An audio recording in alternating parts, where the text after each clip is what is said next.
Contes no aptes.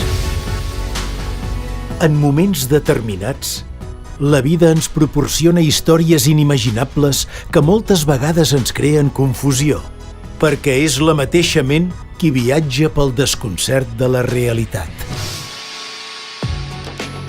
Els petits relats d'en Joan Portales naveguen per aquest mar d'ambigüitat a la recerca d'una pròpia identitat. On és la dualitat entre la realitat i la ficció? Quina part de la incertesa cerca la precisió del destí?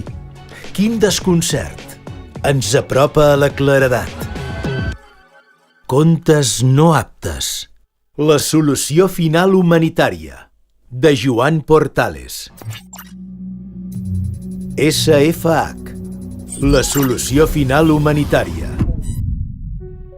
En llançar l'últim bitllet de 5 forts que li quedava, John envià una ordre de mobilització a uns llavis que, estranyats després de tants anys, obeïren incrèdulament.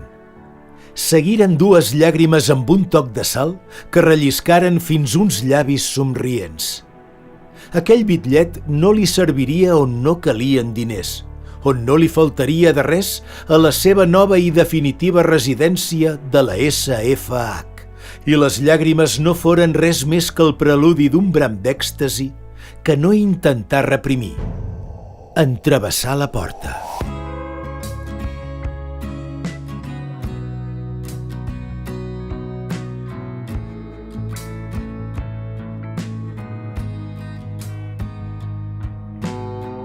En John Apple Coca-Cola formava part del 60% de desnonats d'un món conformat pel 20% d'enginyers que governaven els robots, el 19% que els ideaven i l'1% que ho posseïa tot.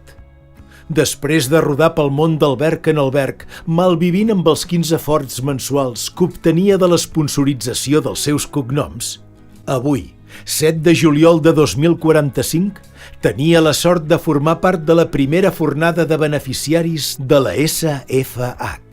La solució final humanitària, l'orgull del govern mundial noufordià, el projecte més revolucionari de la història de la humanitat després del socialisme.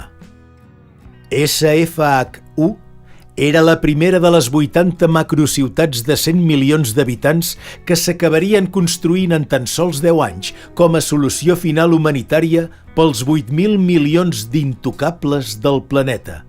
Cadascuna d'elles albergaria 10.000 macrogratacels de 10.000 metres d'alçada, cadascun dels quals contindrien 10.000 miniapartaments. Un cub de 3 per 3 per 3 metres blanc crema amb totes les comoditats imaginables. Climatització automàtica o regulable a voluntat. Tassa de vàter i dutxa. Un llit, una cadira, una aixeta i un got.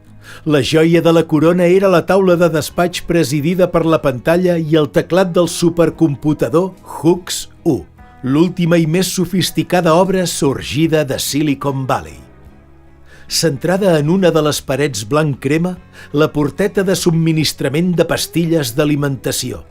Totes les proteïnes i vitamines necessàries per una equilibrada i sana dieta healthy, enriquides amb la medicació receptada pels sensors de la màquina de fer gimnàstica que complementava el mobiliari, de color blanc crema, també.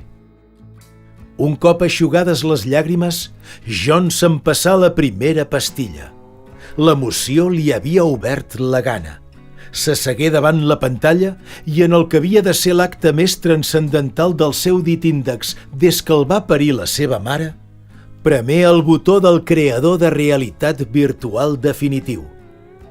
Mentre contemplava la Costa Blava des de la privilegiada terrassa de la suite imperial del Carlton Ridge de Saint-Tropez, John escruspí una llagosta fresca del Cantàbric regada amb Dom Perignon. De postres, clicà l'opció 3 o 4, el clàssic pijama de tota la vida.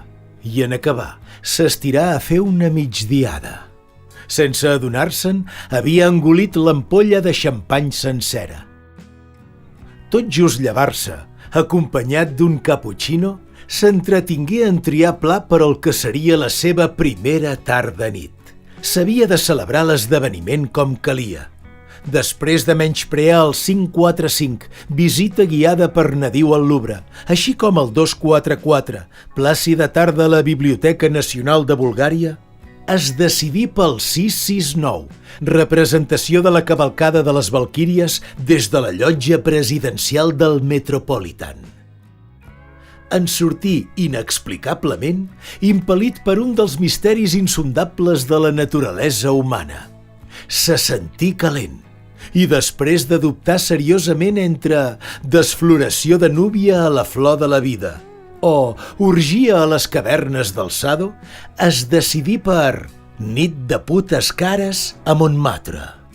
Acabà tan esgotat que amb prou feines arribar al llit, tot i tenir-lo a 1 metre de distància. El dia següent decidí viatjar. Pel matí va pilotar el seu propi jet per tal de fer un tomb per Bombai i per la tarda, ben abrigat, anar d'excursió al Pol Nord a bord d'un trineu tibat per 12 ferotges gossos llop.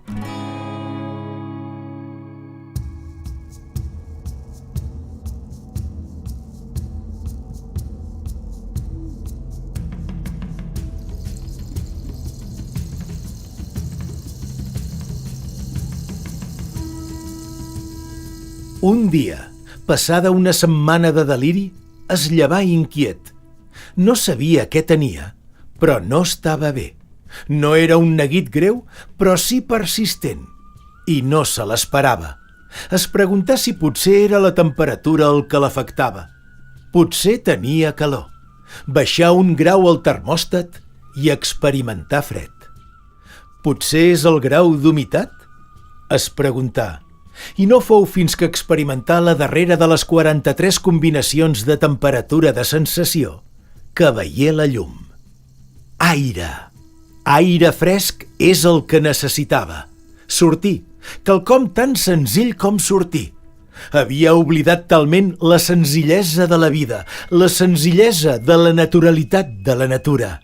Content pel gran descobriment i somrient-se a si mateix, prengué un croissant i un expresso, agafar una jaqueta per si de cas i accionar la maneta de la porta per sortir d'un cub, que per primera vegada se li acudí una mica caixa forta. No disposava ni d'una sola finestra. Però la maneta no funcionà. Estranyat, hi tornà. No, no s'obria. Carai, que estrany, es deia. Després de 6 intents, cada cop amb més força, s'adonà d'un pilot vermell instal·lat sobre el pany, que s'encenia intermitentment. Baixà el cap i llegir el text il·luminat. Funció no disponible. La funció no fou disponible l'endemà. Tampoc passada una setmana. Tampoc passat un any.